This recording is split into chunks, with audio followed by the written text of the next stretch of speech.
gotta sell them. You don't care what they throw at you in any way, shape, or form. You just walk on the field and take care of business, and the whole world knows that now. Love you guys. Hey, we talked last night. They had the best home playoff record in the world. We went from 13-1 to 13-2. I love it. Got some game balls, man. Hey, we were able to hold them 10 points because our defense played their tails off, led by our defensive line. Defensive line, you all get game balls. Get it home, that's all you got.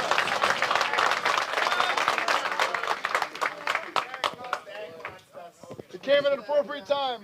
First career interception.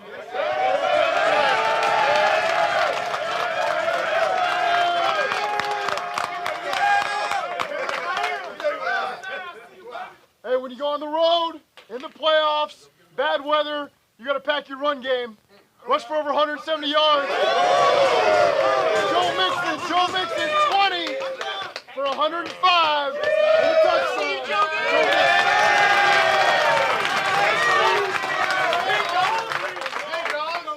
Hey, last three special teams, man. You go in this environment with the snow, it's hard, man. The snap, the hold, the kick, the punt.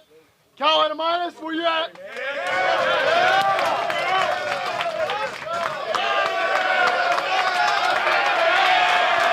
Hey, Houston, where you at? And the punt of your life, Drew, at the very end of the game, Drew Christmas. We're going to do this again next Sunday on the road at Kansas City. Nowhere else we'd rather be. Nowhere else. Best 7 days of your life. Let's get ready and take it on the road. Cam Taylor Brayton. Y'all ready? Y'all ready? Who they think gonna beat them Bengals? Who they think gonna beat them Bengals? No!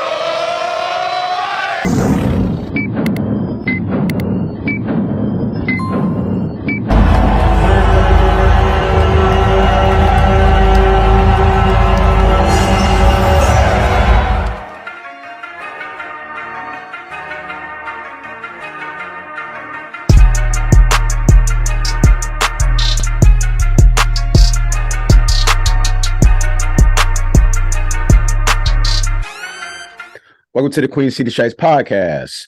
I'm your host, Ray Summers. Shout out to my co-host, Maverick man. Tell me what's up, bro? Ski. What's up? Down goes the Buffaloes. You already know, baby. Here we go, man. Episode 48, man, straight out the gate. I like the little twang to that. Episode 48, straight out the gate. I like that. Definitely like that. But yeah, man, down goes the Buffaloes, y'all. We got lots to get into. Lots and lots to get into today, man. Bengals win 27-10. Like I said, we'll get right into it, bro. Get into this victory, man. Of course, like the title says, man, straight out the gate.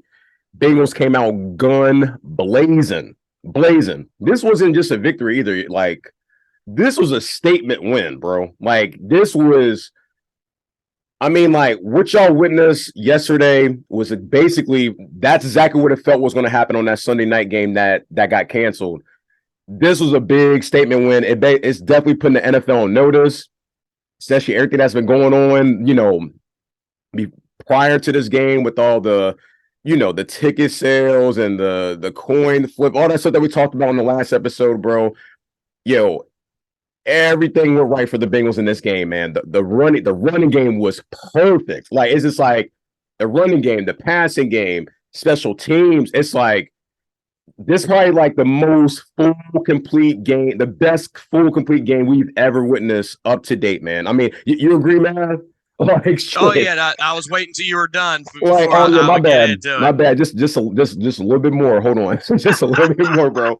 I got a little bit more sauce to put in this recipe, man. I got more sauce, bro. But one thing I want to get into real quick, though, man. Shouts out to Jackson Carman, bro. Definitely shouts out to him, man. Happy belated birthday, too, by the way. But, yo, Jackson Carman has stepped up tremendously. I'm gonna use a new word today. That's tremendous, bro. Yo, just the fact, like, just everything this dude just went through, like this past season, you know, with the, you know, we ended with the loss in the Super Bowl last year. And then going into the offseason, all the bullshit and all the fuckery happened. It kind of put him back on the depth chart a little bit. It kind of affected his level of play. So he wasn't really hearing from him like that. He deactivated a lot of shit on social media. He was just MIA. And then what do you know, man? His number was called. Dude stepped up. He's been, bro, I don't know anybody peeped this specific play. Even though he played like lights out the whole game yesterday.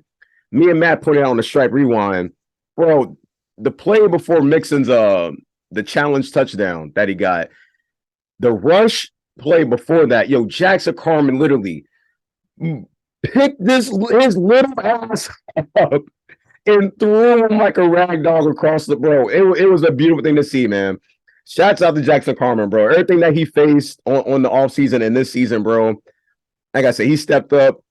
You said it before the show. Frank Polak was on the sideline talking. I mean, I know he's talking to the whole O-line, but he was specifically, I saw him talking to Jackson Carman, congratulating him, everything. He's been playing a great football, man. Shouts out to him. Going into Mixon. Mixon got over 100 yards on a ranked 2 Russian defense, y'all. Like, come on, bro. It's like this shit, you can't make none of this shit up, bro. And then just to close this out, and I'm gonna hand it off to Mav. This game, like, yes, 27-10. I mean, yeah, you could say it was a blowout, or you could say whatever it is, but it could have been much worse. This game could have been 35-10, y'all. Easily could have been 35-10. Without the 2 field goals that we got from McPherson, this game could have been easily 35-10. Easily. And also, bro, we ruined their home playoff record. They were 13-1 going into this. Now they 13-2. And let's not forget, I'm gonna hand off the Mav. We're on a 10-game winning streak, baby. Let's go. You can't fuck with us, NFL, man. You can't fuck with us, bro. Go ahead, Mav. You can't fuck with us, bro. Let's go. I'm literally following up pretty much everything you said.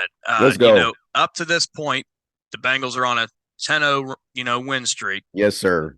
And for all the highs and lows that have gone on this streak and the level of competition that was in the back half of the schedule and how hard it was against Baltimore back-to-back weeks and the way they played last week against Baltimore to now, this was from start to finish the most complete game through all 3 phases that we have yet to actually witness this season. For as well as they did against the Panthers, and with the run game, and like I said, everyone had their moments in this, that, and the other, but as a whole unit against, by pretty much most of everyone in the country, the Super Bowl favorite, Buffalo Bills, along with their story, went into their house and not only beat them, but just completely dominated a game to where some people said we didn't stand a chance. I'm talking to you, Eric Waddle, and Bart Scott, and folks like that want to keep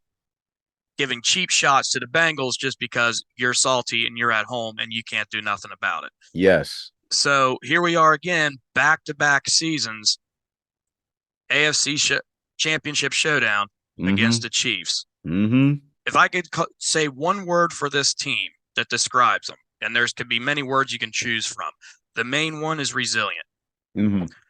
The amount of challenges that the Bengals have faced this season, once again, we started off the season, we had an entirely new offensive line. Yeah. No one played together. For the preseason, they didn't play together. We had a quarterback who had emergency appendectomy.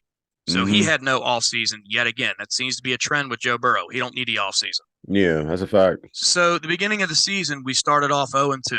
And so many people are going, the sky is falling. The sky is falling. This, that, and the other. You love putting this quote out there. That energy you got now, keep that same energy. Yep, got to. And the reason I say that is in the beginning of the season after that second loss and the Bengals were 0-2, on September 19th, Joe Mixon tweeted out, when we turn this thing around, y'all make sure y'all stay where you're all at. And for all the people that were freaking out, except for us on this show, backtracking, check us out if you don't believe me. We said, now's not the time to panic yet. There's no reason. Everything's got to take time to gel. Then we had the ass handed to us by the Cleveland Browns on national TV in prime time. Yep. Everybody's like, well, you started to bounce back, but you're the team that's going to suffer the Super Bowl hangover. In the offseason, Baltimore was projected to win our division. We were only projected to make it as a wild card. So then we get through all that. Then we lose our top running back for a couple weeks. Samaje Perine steps up, takes over. We don't even miss a beat. Joe Mixon goes down. Higgins and Boyd step up. Trent Irwin comes out of nowhere and steps up. We had linemen go down. New linemen come in. That's all the talk this week was about, was how bad our O-line's going to be with nothing but scrubs going in there. Well, these guys aren't scrubs. Right. Jackson Carman's a second-round pick who still has to figure it out, and he hasn't got to play his natural position yet. Max Sharping was a second-round pick from Houston. He's a veteran. He has experience. Adeniji had experience last year. I said it last week's show. I feel like the way our line is now is better than the line was last year. And we were able to get all the way through to the Super Bowl, one play away from winning it. And they played to perfection yesterday as far as I'm concerned, the way that line was. Perfect. Every step that's been in the Bengals' way, every obstacle, and as much as the NFL has been trying to railroad the Bengals, they stepped right over it and kept going. As they should, bro. Like I said, resilient. There's nothing that's slowing this team down. And for the time to finally play your most complete game when you're already on a 9-game win streak, now make it 10 right before the AFC Championship game, that's scary for the other 3 teams that's left to look at. Yeah, G. Telling you, they put the NFL on notice, man. They're putting the NFL on notice, bro. Like, they tore these dudes apart, yo. Like, we're talking about the rewind, like in the late third quarter, that's when you start seeing the whole frustration start kicking in on the Bills, bro. A lot of slamming the ball, slamming helmets. We peeped Stephon Diggs and old boy Allen over there. He didn't even look up from the tablet. He already knew. I don't know if he was watching Paw Patrol or what, or Waterboy to try to get a play idea. Diggs wasn't having it. He wasn't it, bro. Like it's a shitty situation for him, but I mean that's what happened, man. It's just like Bengals tore their ass apart, man. It's like they had no life left, man. But yeah, I'm with you all the way. I love how you brought the receipts from basically the beginning of the season to now. I think you forgot the Wouzier injury. Basically what you're trying to say. His quarterback stepped up. Resilient. That's the key word. Might have said resilient is a key word. So many different things happen. It's hard to remember. It's all good because like we've been saying, bro, like this season's been on the next man up type scenario. And that's basically what you basically explained is it's been next man up. Like Trent Irwin. Like I said, Eli Apple, Cam Britt-Taylor got his first career interception towards the end of the game last night. That was beautiful. Everybody's stepping up at the right time. And you can't ask for more than that. But one quick thing to get into, bro, and this, it just bothered me just how the game started. And it has nothing to do with the players that was in the game. It dealt with somebody that was outside the game. Yo, it could be just me, but it's just like, and it seems strange to you that like they had DeMar, like Hamlin all covered up. Like Michael Jackson getting his nose fucking redone all over again. Like they had him like fully blown covered. Well, I mean, I think a lot of the reason of that is the whole thing of also like wearing a mask. You're going out in public. You're still fighting his heart condition. Your immune system, everything is weak. You cannot risk getting sick in any way, shape, or form because we have it can probably finish you off. Yeah, I feel it. That's what I'm trying to be careful when I'm saying that. Yeah, I'm trying to be careful. That's probably why I think like that to let you can go out in a setting like this, but keep in mind, COVID's still going around. Everything else is still going around. And you're in a very weakened state and you already need oxygen help as is. So if you get anything like that, there may be no coming back. Yeah. I mean, I think they're just taking every precaution they can. Yeah, I understand that. Like 1000%. I understand that. It was just like, I just thought that we would have got like, hell, at least an interview from his family before a game. Something. They didn't like just something, bro. Yeah, but I could see why also they didn't want to do that because they don't want to take away from what the Bills were having to do itself, not make the story just about him. Trust me, I feel it, but that's what the NFL made it as. Right. Absolutely. That's the thing. Narrative. Yeah, that's the thing. That's what I'm just like. It was just I don't know. It was just something that seemed odd about it. That's what I'm trying to be careful what I'm trying to say. But I'm glad he's cool though. But going forward, bro, the NFL like. we seen these type of catches, and it's probably it's probably like the most time. It's always Jamar Chase, bro. It's always Jamar when it comes to these type of like these close calls, bro. The second potential TD catch that he could have had, it was in the second quarter, and it could have made it 21-7. Right before half, if I remember correctly. Ted was like right before half. So I'm like, they said it was an incomplete catch. I'm gonna show the clip on here. Like, I just don't understand like the NFL. Like, I just don't understand it, bro. It's like we talked about on a Stripe Rewind, but in my eyes, because this is very similar to like the Dez Bryant catch in Green Bay years ago. Yeah. But to me, I felt like I could have sworn the rules were if you get the 2 feet in bounce and then you secure the ball, whether it's slightly moving or whatever, as long as you secure the ball, it's all good. Didn't touch the ground or nothing. It was literally just in his growing area chilling, bro. And then they give it to him. Just like the wild card game with the Steelers. The dude caught it with his nutsack. Like, if y'all know what I'm talking about, he did a somersault in the end zone and with his literally, bro. So I'm sitting here like, why is it every damn time we get into these close ass scenarios, they always call it back? Like, that shows a catch. Like, how you feel about this, man? I mean, crazy. The way they describe the rule, on TV and that, and in my eyes, to me. Not just saying this because I'm a Bengals fan and Jamar Chase fan. To me, it was a touchdown.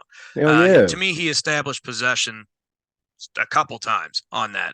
And the way they describe how the whole thing has to go, the key word me and you love to use with things, there's too many loopholes in, the description of how that whole play is actually supposed to go and consider what's a catch and what's not a catch. Right. The same thing earlier in the season about getting 2 toes in, going out the end zone, and it's a touchdown. But if you're going out of the end zone backwards instead of your toes, like I think it was Higgins that might have had that catch, or Boyd, one of them, their heels needed to touch instead. And, there's all these different goofy like I said, loopholes and different scenarios and this, that, and the other to try to take away something that shouldn't be taken away. Right. I mean, it's just crazy, bro. But like you said it best, it's definitely a loophole in that shit. I take it all the way back to Tom Brady and the tuck rule shit. Yeah, it goes. There's always something. Shit, just outside of that, there's a lot of close. Like there was a potential fumble, 2 potential fumble plays that happened like on the Bills that we could have gotten. They called it back. Me, that was a fumble on Allen. I don't care what nobody says. I was screaming at that one. Both of them were just that one that happened. That one for sure. I can't remember the second one. Okay. Yeah, man. I was just like, I was blown away. The second one happened late in the game. Hendrickson picked it up, but they called it incomplete. It looked like a fumble, like no joke. Looked like dead on the fumble. It looked way worse than the first one that he did. It looked like he tried to do like a little shovel pass. But he didn't get that one was an actual forward pass. It was a shove. Okay. But yeah, the second one to me was a fumble. Okay. Yeah, man. It's so much close. But again, man, like we said at the beginning of the show, like the NFL wanted this to go a certain way. Like I said, you brought out the receipts. They were already selling out tickets for Atlanta, a fantasy game that was never happening in the first place. I'm glad they shut that down immediately. Well, I mean, the only thing I'll say about that is, obviously they didn't make it a big story in that, but they were selling tickets already for every scenario. They were selling tickets for the Bengals hosting the Jaguars. You could already start buying those tickets. So I get you needed the time frame to start selling those tickets. But with what the Bengals have gone through, I'm glad they're, I don't care what you use as motivation as long as it motivates you. And they're taking everything that's outside, they're hearing it, and they're using it. Hell yeah. And they're using it right against you in a way you didn't want them to. Exactly. Even Taylor's being sarcastic on the pros conference. Yes, sir. Yes, sir. He's like, I'm sorry. We're just screwing everything up for everybody. I'm sorry. We're screwing the NFL's plans. I'm like, man, I'm liking this dude each and every single week. He just, I like the smart. I can't remember if I said it on this show or if I said it off air to somebody, but that's kind of my dream scenario with all this bullshit that the NFL has been doing. The Bengals have got to win it this year, just so we could see Goodell hand that trophy off to whether it's Taylor or Burrow or anything else, and they go ahead and flip a coin right in front of him or some bullshit. Bro. Just in front of everybody, just to get the point across. Kodak moment. Oh, Eli Apple got to wear a clown nose, a red clown nose, yo. Something. And the way this team's attitude in that is, I see somebody doing something in that nature. Something, or all have matching T-shirts, some goofy shit. They, all under their jerseys, they all have that Goodell picture of a clown. Hell yeah. That we had at the game. I'm all the way with that. I'm all the way with that, Mav. That'd be hilarious. That'd be hilarious. That's my dream scenario. But before that, we gotta handle business in KC. Of course. So I care less about Super Bowl right now. KC is what is on our targets on. Hell yeah. All right. Going forward, man. The offensive line performance was amazing, bro. Like, so we kind of got into it a little bit like at the beginning of the episode with Carmen and what we're talking about with Frank Polak and your victory rant. Like I said, bro, I'm with you, man. If I'm comparing this line to last year's and going into the Super Bowl, even with the substitutes, like, I mean, they kind of look a little off the last game, but this game was, like you said, it was perfection to the T. Like, you could not. I don't think there's really nothing wrong. All they done different. Like you said it best. Like, we're seeing Carmen in him, the position that he's basically. You're seeing him basically like this is natural position. That's where he was at Clemson protecting Trevor Lawrence. I did see though, real quick. They said Kappa and Jonah possibly might be back for the next game. There is a possibility. Yeah. But if they are, at what percent? I know. Because the way this line played right now, if they're able to play, cool. Maybe have them as the backup role. Yes. See, that's what I was about to get into. I would think they should go let them do the backup role because I keep getting this dude names wrong, and I'm sorry. I'm going to ask you again, man. Akeem Adeniji. Thank you. I'm trying to say it. Adeniji. Or Ha. Yeah. Ha. Max, all right. Sterling. They have been doing a really good job. Like a really good job. Just a 2-game report card. Just looking at this, or 3-game report card. You're looking at. It's been solid. It's been a solid like B- for me. It's been real solid. Anything to add on this? We're getting into these grades and all this shit. Oh, my grades are easy. I'm ready. Oh, yeah, same here. Here we go. Offense, defense, special team, play calling. You want me to go first or you go first? I can go first if you want me to. It's no problem for me. Like I said, it's quick and easy. Straight up and down the board. You can't give it anything other than an A+. Hell nah, bro. It's just an A+ all the way through. That's what I'm saying. For me, A+ all the way through. Yeah, play calling. Offensively, there was nothing they could do wrong. Defensively, there was nothing they could do wrong. Special teams did everything they could. And the way the coaches came in with the game plan that they had, stuck to it. They knew what they were doing. They flat out coached the Bills completely. This was a completely lopsided game. Like you said, it could have been a big blowout from what actually was. Most complete game ever. I don't see how you can go anything other than A+. You can't, bro. Can't. Play calling was A+, especially them challenging the play for Mixon. That was huge because if they'd have let that slide, I don't know how that shit would have ended. It could have been just a field goal. It could have been a turnover. It could have been anything. So I'm glad they challenged that. Like I said, give them A+ on that and the play calling. I'm with you. The game plan was amazing on offense and defense. We said on the last episode, kind of get to a good rhythm. Them short passes. As we saw, there was short, quick passes. They was getting them. And insert the run game here and there. Mixon was getting probably I don't even know what the average was, but it looked like it was about 6 points something the way it looked because he was getting holes like a muff. But literally, no joke, bro. Him and Piron was getting love, man. Special teams, you got to give the special teams an A+.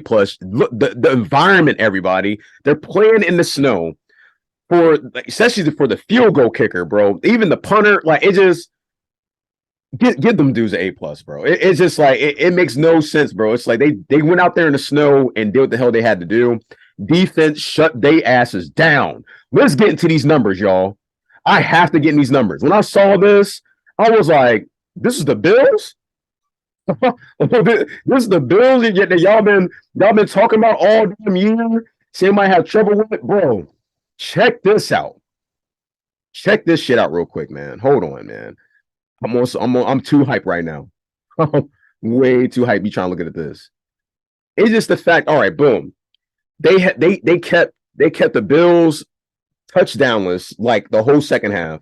Would only let up a field goal. Only get one touchdown in the first half. They kept Diggs. Let's get into this. Let's get into the wide receiver shit real quick, y'all. Bro, they top receiver was Knox at 5 receptions, bro. Diggs only had 4 receptions for 35 yards. Gabe Davis only had 2 receptions for 34 yards. Cole Beasley had 3 for 33. Bro, their top rusher was Josh Allen for 26 yards. Come on, bro. That is shut down, smash mouth football right there, bro. Defense showed up. They get an A++ on my ass. Literally A++. Going to the offense, Joe Burrow doing the hell he got to do. T. Higgins did his thing. Nice one-hander catch on the sideline. Standing tall. Jamar Chase doing what Jamar Chase does, bro. Playing with electric energy. They could even bring him down. That center of gravity. They were just sliding off them in the snow. You would have thought the Buffalo defense was wearing Chuck Taylors out there, bro. They were slipping and sliding. They couldn't move, bro, trying to tackle these dudes. It was insane, y'all. It was insane. But yeah, man. I'm with Mavio. This is probably the first time we ever said this on the show. A++, like across the board, man. Across the board. Who do you got for your players of the game, G? Well, I have to say real quick, I don't know if we said it during this part of the show yet. I know we mentioned it on the Stripe Rewind. But the fact that the offensive players never went down on first contact, they were still able to just keep trucking through the snow and everything else. It took multiple attempts to bring these guys down. That's all I'm saying. You thought they were wearing Chuck Taylors. You thought they were wearing Chucks out there. All right. So what did you ask me now before I send it? Oh, you're good, bro. Players of the game. Man, for everything the way that whole game went, I cannot say just one person. I mean, just everybody. To me, it was the player of the game for that because everybody's number when they were called performed. Both sides of the ball, whether it was Chase, Higgins, Boyd, Pirine, Hurst, Mixon. Defensively, whether it was someone on the defensive line providing the pressures, whether you can get the sack or not, they still provided the pressures that allowed the deep incompletions. From the coverages that the cornerbacks were doing to the no-look hand swap from Cam Taylor-Britt, and then later on his interception. Apple, Grant, he got burned, I think, once, but the ball went out of bounds because of the pressure from the defensive line. So you can technically say he was burned, but he also knew what field of play he was at and how much field he had. So he was using an extra defender with the sideline. So, like I said, I can't narrow it down to just any specific person. I just can't do that. I'm with you. I have to agree. I definitely agree with you on this one. It's you got to give it to the team. Game ball to everyone. Yeah, everybody get game balls, man, on some Oprah shit. You get one, you get one, you get one. Yes. That's basically how it is. I'm with you on that. That's another first one for the show. Like, it's just like you can't narrow down to one person because, like you said, like everybody stepped up. Everybody stepped up. Everybody stepped up. Play of the game. Play of the game. There's a lot of them for real. There's so many plays that you could pick from, especially the one that ended up only as 3, even though it should have been 7. That would have been play of the game. That touchdown we're talking about with Jamar Chase, you're talking about the second potential. Yes. Yeah. I mean, to me, I would have to say play of the game. If I had to choose a scoring play of the game, it was Mixon's the final touchdown with Mixon. That kind of like sealed the deal. The challenge. The challenge. Yeah, that kind of sealed Buffalo's fate. But if I had to say an offensive play that kind of really showed that this game was going to be over and out of reach was when Buffalo finally started showing some momentum on defense. Had us down to a 3rd and 10, I believe it was. They shut us down both on 1st and 2nd down. And somehow, some way, Burrow was able to escape and hit Hayden Hurst. Who did the leap at the end of the play. I got that written right here. So to me, that would have to be my offensive play of the game. That was like the energy booster. Go ahead. Play of the game was the no-look Cam Taylor-Britt smack of the ball. Because if he didn't do that, I think he had nothing but white in front of him because of the snow. That would have been a touchdown. Speaking of that, man, I felt like that shit kind of played in our favor with that snow coming down, just due to the kit that we had on. It was all white. If we just had the helmets, Yo, it'd have been like Boise State, like shit. Right, Like straight no joke. camouflage. Yeah, straight camouflage. Like, so the snow definitely played in our favor. I ain't gonna lie to you. Because like, look at how Josh Allen was throwing. It was just like when you're trying to do his reads, it's like that snow coming out so heavily. You're like, yo, I can't see. I can't see. Yeah, but the one token though, you could say that I guess Joe Burrow had heat vision on, so he could see where his receivers Oh, bro. because that had to be challenging for him as well. He had no problem finding receivers the way it looked. He had no problem. Is he using a thermal scope? Yeah, bro. He had no problem seeing that shit. But yeah, play of the game. I definitely agree with you, man. The Hayden Hurst one, that was like the jump starter. Basically going to, because that basically was going into towards the Jamar Chase thing without that touchdown that they got with the QB sneak with Allen. Defense, damn, there's a lot of them, but I'll just have to go with that user pick at the end with Cam Taylor, bro. That shit was huge. That sealed the deal. Even though like it was already out of reach, but I'm glad they shut the door on their asses, and that was it, man. That was it. I do have one more play of the game I want to mention. Go ahead. I think it's what it was on the possession where Mixon scored that touchdown. It was a penalty was the play of the game against Buffalo. They had us down to, I think, 3rd down, or it might have even been 4th down. I can't remember. And they jumped the gun before Burrow even snapped it. Yeah. And it gave us the first, which kept our drive going. And I think that's the drive we finished with Mixon. It was. That's what was so impressive too in the game, y'all. Like the home team was like they were getting a lot of calls called on them, you know. No joke. But they was doing a lot of silly shit. There was a lot of flags going on Buffalo. They was helping us out on the field position because we had great field position throughout the whole game. I don't know if you peeped that. Like we had great field position. No matter where we started, automatic finish, man. But yeah, that's our player of the game. Quick question, man. I've been seeing this going around, bro. Zach Taylor, possible coach of the year candidate? Guess if we get through the whole season. See, to me, it's how do they actually judge it? Because also for me, it's the whole MVP conversation as well with Joe Burrow. I mean, at what point do you stop the voting? Do you just do it for the regular season or through the whole continuation? I'm with you on that, man. Because, I mean, I could see that point with Zach Taylor being coach of the year, but at the same time, we also did make the Super Bowl last year. Yeah. Which quote unquote was a year early, but yet somehow they all picked against us for this year, which still didn't make no sense. But right. You know, you got to look at what Doug Peterson did with Jacksonville, and it's hard to take that away what he did there. Oh yeah, I feel it. Yeah, I definitely understand that. But again, though, if he would have made it to the next round, playoffs, and we take it through this whole thing, then it's going to be very hard to make that argument. For sure. I definitely think so. I mean, it's possible. It depends on how the season ends. Yeah, they get through this next game we're going to get into, and they get through the Super Bowl. Oh yeah, it's definitely possible his name be on there.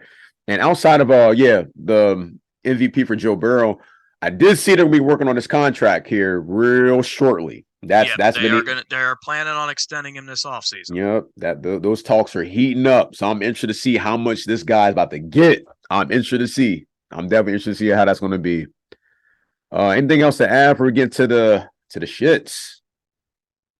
Let's get it. Let's go, man. Up next, y'all. Up next, we got the AFC Championship game 2 years in a row. First time in program history. Here we go. Against the Chiefs coming in at 14-3. It will be January 29th, Sunday at 6:30 p.m. on CBS, I believe. So here we are, man. What has happened from to win this game, bro? Because I'm going to tell you this. After watching the game they played the other day, and then Mahomes going down with that ankle injury, they said it's a high ankle sprain. We talked about it briefly before we started the show. I will say this. Because it don't even matter if he's not even like 90%, because his athleticism is key to the offense. But he is dangerous when it comes to that pocket passing.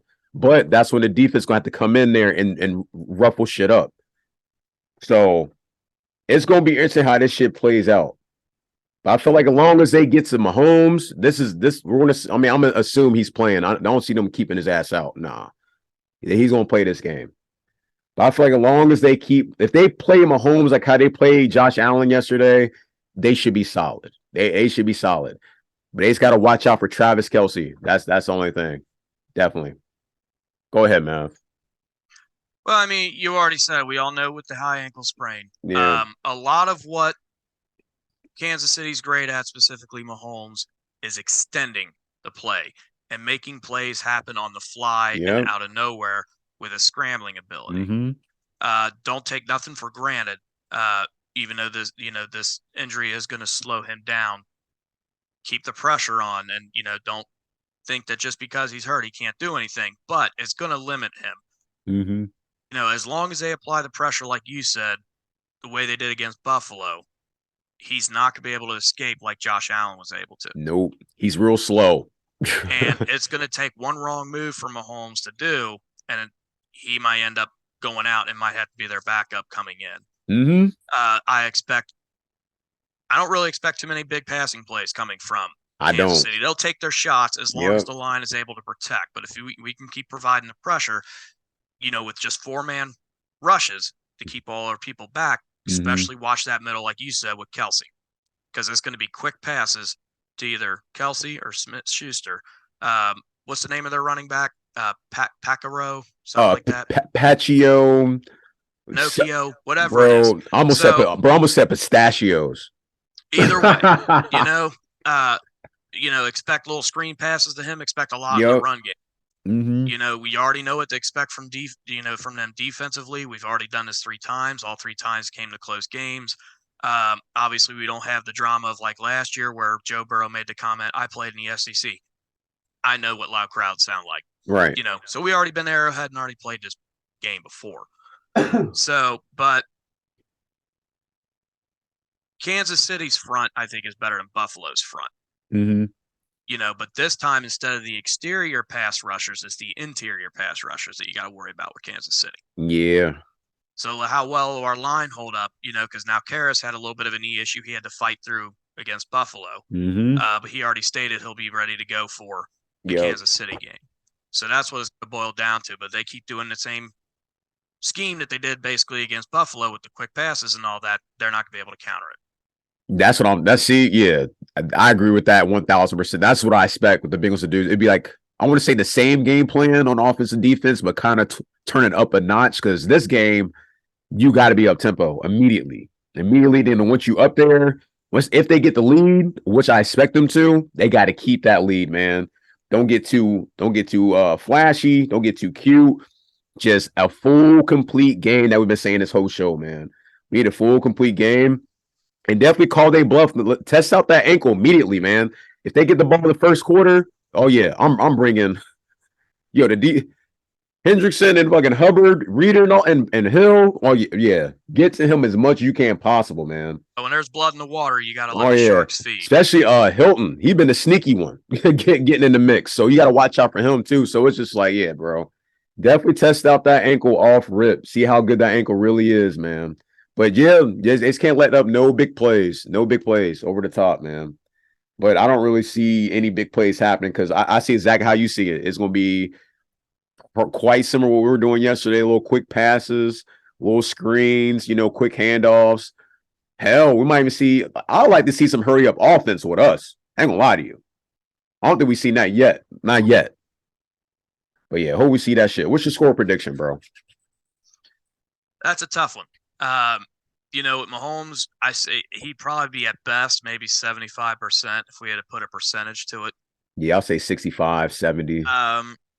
Because I told you off air, he was able to get through the game on Saturday, but the day of, you can play through that injury somewhat. It's now the days afterwards. So keep an eye on the practice report, because most likely he's probably not going to practice until the final day is going to be my call on that. I can see that. If everything goes right and they do play the exact same intensity we did against Buffalo, I can very well, and I know this is probably going to sound like a shocking score. Uh-oh. Because every game has come down to a field goal pretty much at the end already against Kansas City. Okay. I could see this being like a 34-21 ball. 34-21? I like that score. Because of the fact of Mahomes' injury, and like I said, based off of how we played against Buffalo, they get to that lead early and just keep Mahomes off the field, keep trying the pressure, and that they're not going to be. You get too high, they're not going to be able to rely on the run game. So it's going to strictly be on Mahomes on a flat tire. It is, bro. Y'all understand? Like they're gonna have to rely on Mahomes a lot in this game, bro. And I don't care what nobody says, man. That with Tyreek Hill on that roster, like that previous year, was very major to them. Them losing that was major. I ain't gonna lie to y'all, bro. It's like, yeah, they figured it out, but again, like them dudes aren't too reliable compared to when you got Tyreek Hill and Travis Kelce. They opened the lane for Travis Kelce to get up open more. So it's just like we're gonna see. I do like that score though. I got 28-18. That's what I got. I got 28. We're both at a 2-possession game. Yeah, definitely. You have to get up by 2 possessions, man. I wouldn't want them in any type of range. It's like it has to be a 2-possession game. And definitely take the points, as Matt would say, definitely take the points if possible. I'll just put this out there. Just remember, even though it's a different sport, Michael Jordan in the flu game. Mm-hmm. Just because Mahomes has a hurt ankle, do not mean it's going to slow them down. Oh yeah, you're gonna bring it on full throttle all the way. Mm-hmm. Yeah, he's gonna put all out there, yo. He's gonna put it all on the line. So yeah, we're gonna see, y'all. We gonna see, man. Like I said, stay tuned. January 29th, Sunday at 6:30 p.m. I said, man, it's gonna be a good one. It's gonna be a doozy, man. Hopefully, I hope, which I expect. I hope they pull out the victory, and we hope to see a lot of cigar smoke and all that shit in the air, man. Let's go. Now, somebody told me just to add this question, and I was like, it is a solid question. All right, so let's pipe dream real quick. So we get through the AFC Championship. We're at the prom. We're in Glendale, Arizona. Who do you want to face out of the two? The Eagles or the 49ers? And why? Everybody's been asking this question. I know. And I go back and forth with it. I've been saying it all season. I said it for a while. History has a way of repeating itself. This has a Bengals 49ers type of ordeal written all over it. I know a lot of people are hoping for the Andy Reid Super Bowl. I'm not gonna lie to you. I say the 49ers just due to Purdy. I'm not sold on say that. I am concerned with 49ers defenses. I believe they're way better than Baltimore's defense, and you saw how part of a time we had against Baltimore's defense. But again, we played each other 3 times. Yeah. So we haven't faced each other. But watching yesterday's game, I think our offense is way better than Dallas's. And the 49ers were struggling against Prescott and company. And I think Purdy, for, the type of role he's been on, especially, with his whole story, the way our defense will be putting pressure on and the way how opportunistic our defense is going to really bite them in the ass. So I probably would say San Francisco. Right. Because everybody that knows me knows, besides being a Bengals fan, I am also an Eagles fan. Yeah. I know exactly how the Eagles play and their whole mindset and scheme and the way that offense is. That is going to be very challenging to go against that high-octane offense, even though Jalen Hurts is not at 100% either with his shoulder. Just the way it's been written, all over with their whole season, the way they've been playing.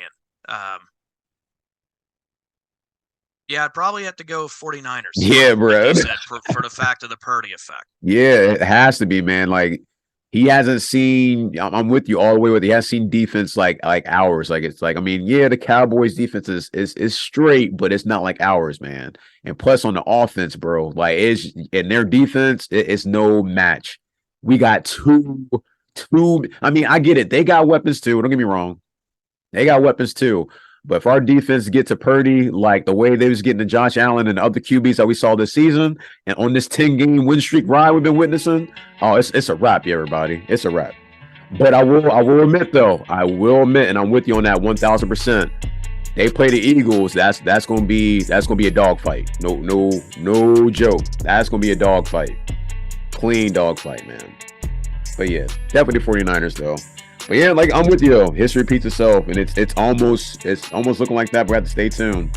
I believe they play after us, correct? Or they play before us? No, they play before us. We Before are us? in the late Okay. game. Yeah, they play at 3. We're at 6:30, so we'll know who's in the Super Bowl before we start. Okay. Yeah, man. Everybody stay tuned, man. Everybody stay tuned. Anything else to add to that? Want to get into these divisional weekend scores? Nope. All right, let's get into it, y'all, man. Let's get into it. Past Saturday, the Jags lose to the Chiefs 20-27, man. The Jags, I mean, I'm with you on that. What's the coach name? Peterson, you said? On the Jags? For the Jags? Jaguars, Doug Peterson, yes. Yeah, Doug Peterson. I'm all the way with you on that. Like on his coaching aspect, but it's just like, bro, they had so many chances to get back in that game, bro, against the Chiefs and seal the deal. I think what killed them was that 98-yard touchdown drive that Henny put up. That's what killed them. I ain't gonna lie to you. It ain't no way in hell, and I dare the Bengals do some shit like this. It ain't no way in hell opposing team starts at the 2-yard line and drives all the way to the end zone, bro. Like, it ain't no way in hell. Especially a second-string quarterback at that. Like, it ain't no way in hell. You can't let that happen. That fucked them. Going forward, the Giants got their ass whooped by the Eagles, 38-7. The game was over in the first, second quarter. I think I went to sleep early. Man. That was a terrible game. Shouts out to the Eagles. Bengals beat the Bills 27-10. We just told you about that. And lastly, the Cowboys lose to the 49ers 19-12. And I'm seeing a whole lot of Dak Prescott need to get the hell out of here messages. I've been seeing it like crazy. But we'll see what happens after that. I will say this, Mav, though. It's going to be an interesting offseason, bro. Like, we ain't going to get into it now, but it's going to be an interesting offseason, man. It's going to be a lot of offseason talk for after. Yeah, we'll wait. Off-season. Yeah, we'll wait. But it's going to be real crazy. But anything else to add before we get out of here, bro? Nope, I'm ready, and I got the gang ready to go too. Hell yeah, I peeped. Yep, they peeked around. All right, real quick. Shouts out to the new subscriber. We're sitting at 166. He subscribed last night, man. Shouts out to him, man. Thank you. Me and Mav are loving the support and all the appreciation. Everybody's coming in the streams. I'm loving it. Each game day, it's amazing interacting with everybody, man. It's amazing. Thank you all so much, man. But we'll be live streaming Sunday, January 29th, starting at 5 p.m. 5 p.m. Don't be late. Power hour starts at 5:30, and the game, of course, is at 6:30, man. Like I said, tell a friend and share with a friend. Where's the gang? So we get out of here, bro. We need the gang. We need the gang. We need the good luck I gotta get in the charms. middle so my mic picks you up this time. We need the good luck charms. Let's go. Get up in here. Oh, I'll get in the middle. All right. All right, y'all. We're gonna give y'all a who day, baby. We love y'all. We out. Salute. Ready for the Kansas City barbecue.